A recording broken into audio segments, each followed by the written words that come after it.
Good morning, everybody, and welcome to Houston Zoo's Facebook Live on this Wednesday morning here at our giraffe exhibit. My name's Kim, one of the keepers. I'll be talking about our giraffes through this live. Please feel free to type in any questions you guys might have, and I'll just sort of go through some what I think are fun facts and introduce our herd while we're waiting for questions.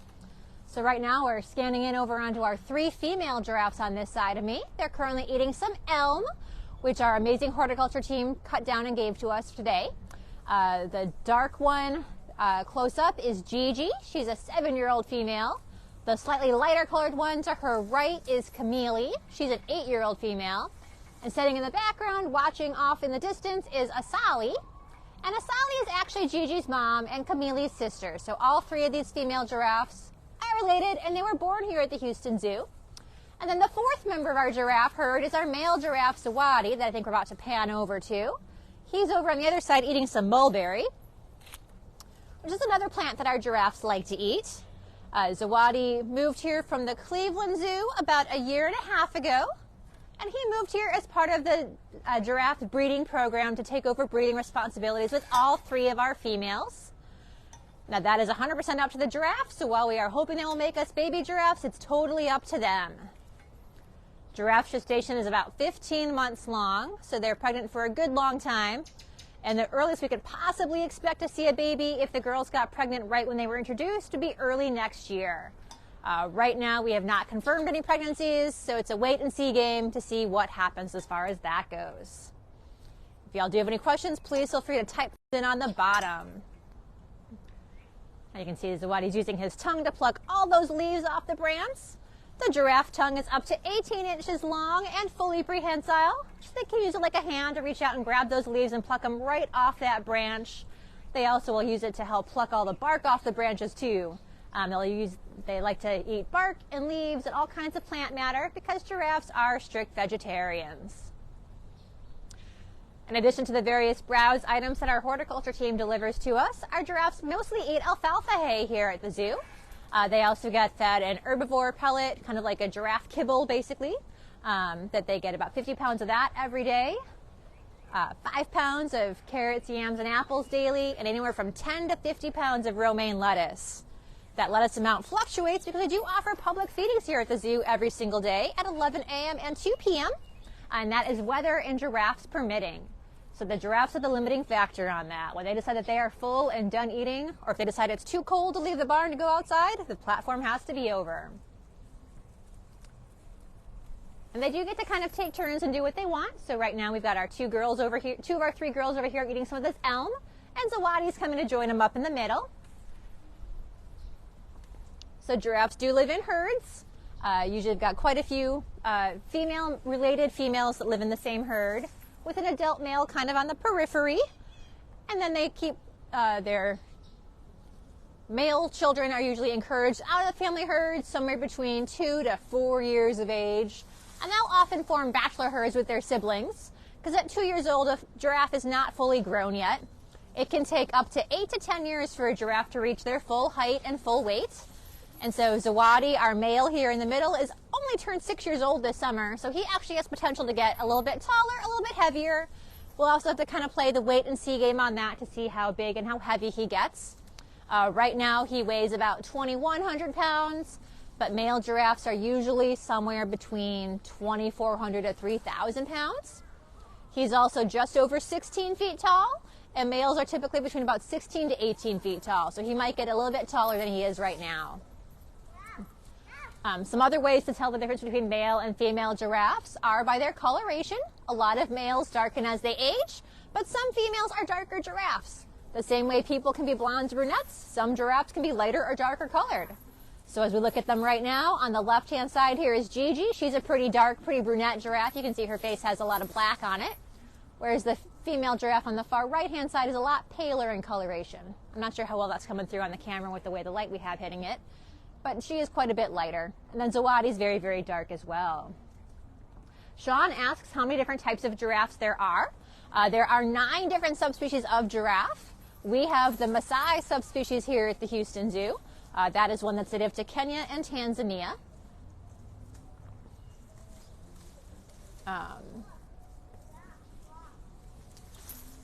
You can see they can get as they're grabbing onto those branches and those leaves, they can have a pretty strong grip with their mouth and their tongue as they're pulling stuff off. Looks like Zawadi's pulling the branch so much that Gigi can't grab a bite. Silly giraffes. Got another question from Sam asking if they are endangered. So different subspecies of giraffes are endangered different amounts. The Masai we have here are considered threatened, but they're not quite endangered yet. Unfortunately, there are so many different things that impact giraffe, their statuses in the wild. And there definitely are some subspecies of giraffe that are endangered.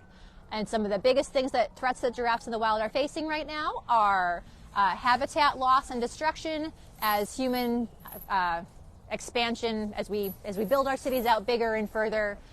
We're kind of separating out where there's little herds of giraffes here and there in this other place, but they can't get to each other anymore because we're building so many infrastructure in between, blocking off their paths. And we've got an amazing giraffe partner over there, Dr. Ali, who does some amazing work helping to mitigate human-animal conflict and helping to transport food and water for the animals in the drought that's been happening over there the last couple of years. He was actually just here at the Houston Zoo a couple of years ago for a conservation effort. But they count animals and do all kinds of awesome, fun work over there. Alexis asks if they like the cold. They really do not like the cold. Giraffes are an African species. They really much prefer the warm weather.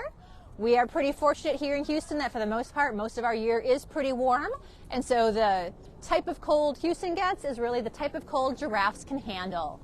When it gets below about 40 degrees, they're typically not very happy. So every animal here at the zoo has their own temperature guideline of what point they're allowed to be outside, what point they have to have access to their heated barn. And so for giraffes, that temperature point they need to have access inside to the heaters is 50 degrees, and they have to be locked inside overnight at 45, and during the daytime, I believe it's 40. But we do take a look at the weather and the real feel and whether it's rainy or sunny, and all of that goes into effect with whether the giraffes get to be outside or not.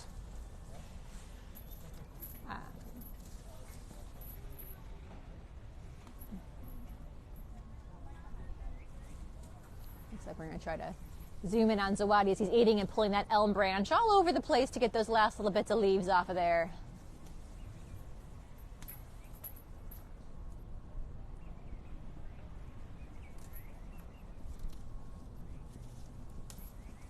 The sound's probably not transferring through over the Facebook Live. You can actually sort of in person kind of hear him crunching and biting off those leaves and those small branches as he goes through it.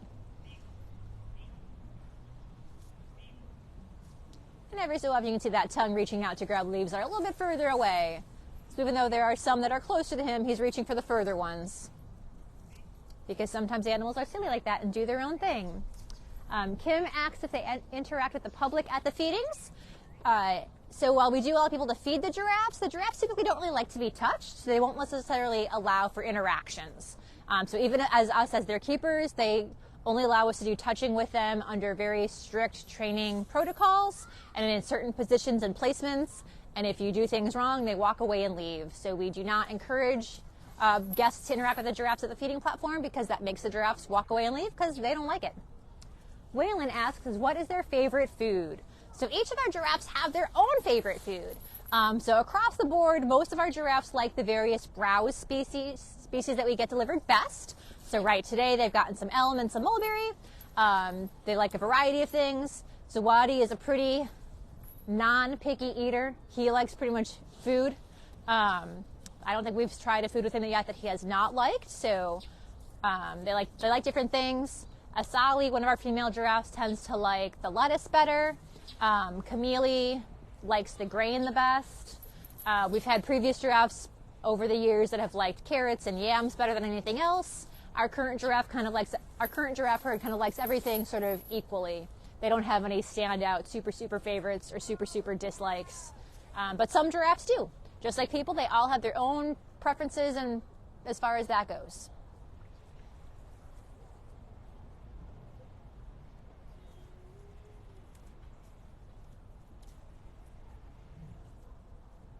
Good job, Gigi. Zawadi finally stopped moving that branch once you could eat some more, huh?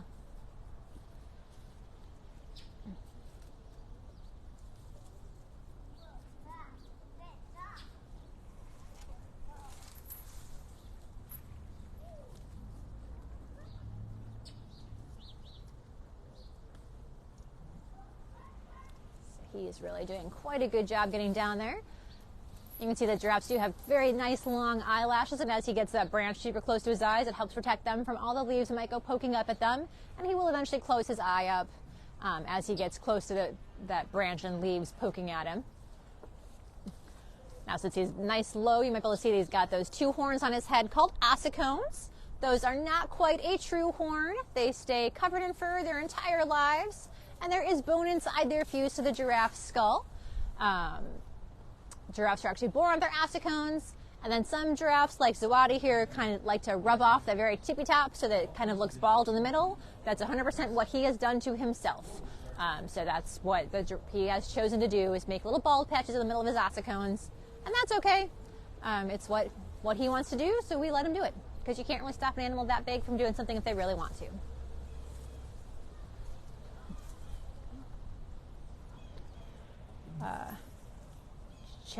Chapel, I'm sorry if I'm mispronouncing your name, asks how long are their necks? So their neck is roughly just over 1/3 of their total height. So for Gigi and Joshua here, who are 15 and 16 feet tall, their neck is between 5 and 6 feet, well, probably closer to 6 feet long looking at it, honestly. And then their legs are also just over 1/3 of their total height, so a little bit more than 6 feet, probably closer to 7 or 8 feet, honestly. And then their body area makes up the difference of their height. And so it's roughly kind of broken down by thirds of neck, body, legs, with the body being a little bit less than 1/3 of their total height, and their neck and their legs being a little bit more than 1/3 of their total height. And so how long their neck is depends on how old and how tall the giraffe is. So a baby giraffe that's total height is 6 feet, 6.5 feet tall. He's obviously not going to have a 6 foot long neck. His neck's only going to be roughly 2 feet long. But as they grow to be adults, their neck grows with them, as do their legs and all the rest of their body.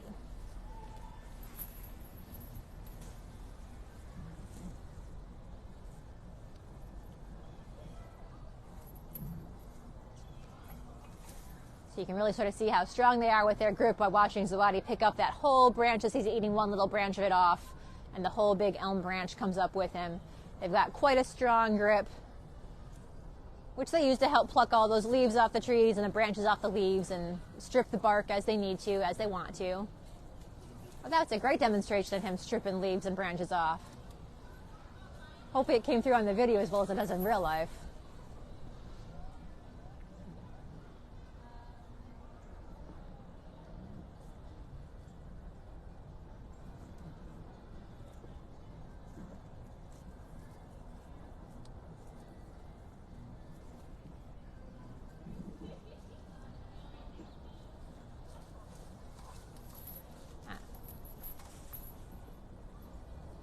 All right, so we're going to wrap up this Facebook Live. We thank you guys all for joining us today and hope to see you next week on our next Facebook Live.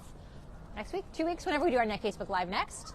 And then, as a reminder, Zoo Lights will be ramping up in just a couple of weeks, so feel free to check out our website to get your tickets online in advance for Zoo Lights coming up at the end of the month.